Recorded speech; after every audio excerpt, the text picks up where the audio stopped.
Bonjour, nous sommes aujourd'hui le 30 janvier 2024. Alors que les investisseurs ajustent les attentes concernant la peste d'eau aux États-Unis, les marchés émergents restent toujours à la traîne en janvier. Ils baissent d'environ 1% en euros contre une hausse de 4% pour les marchés développés. En Asie, la Corée baisse de 7% en euros. Le marché subit des prises de profit sur les semi-conducteurs et sur les fabricants de batteries. La Chine continue de décevoir. Elle est pénalisée par un environnement déflationniste et un sentiment toujours très négatif de la part des investisseurs. En revanche, le momentum favorable se poursuit en Inde, tout comme en Taïwan où TSMC monte sur des prévisions revues à la hausse. Ailleurs, en Amérique latine, le Brésil recule sur des prises de profit après sa forte performance en 2023, tandis que le Mexique reste stable. Au Moyen-Orient, les Émirats et Arabie Saoudite restent bien orientés malgré le risque géopolitique. Deux profitent de perspectives intéressantes offertes par les grandes réformes en cours. Ce mois-ci, plusieurs annonces ont été faites par le gouvernement chinois pour soutenir l'économie. Qu'en pensez-vous?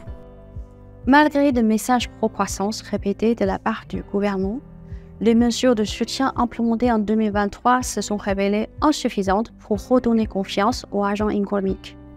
Face à la morosité des conditions macro et à la baisse continue de bourse chinoise, Pékin semble prendre la mesure de la situation. Depuis le 22 janvier, il multiplie des mesures de soutien, avec notamment une baisse de taux de réserve obligatoire, des aides ciblées au secteur de l'immobilier.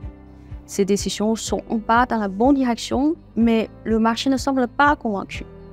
Nous estimons que des mesures supplémentaires sont nécessaires pour redynamiser la confiance. Entre-temps, la bourse chinoise paraît extrêmement bon marché et s'échange à inférieur 9 fois PER cette année, contre 12 fois pour l'indice émergent.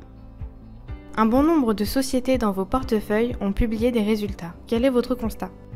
La tenue de valeur tech se poursuit. TSMC prévoit une croissance supérieure à 20% de son chiffre d'affaires en 2024 sur fond de reprise du cycle des semi-conducteurs et de fortes demandes de puces en lien avec l'essor de l'intelligence artificielle. Ce contexte bénéficie aux fabricants de mémoire tels que SK Hynix qui enregistre son premier bénéfice trimestriel depuis un an.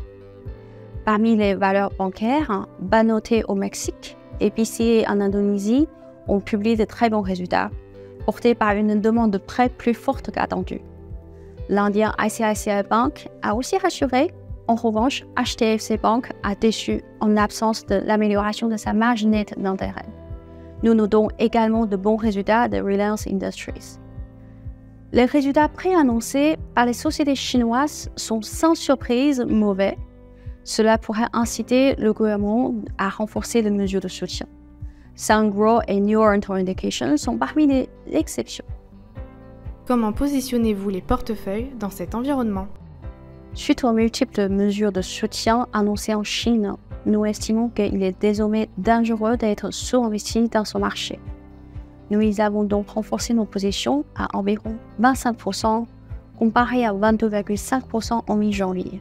Cette pondération est en ligne avec celle de l'indice.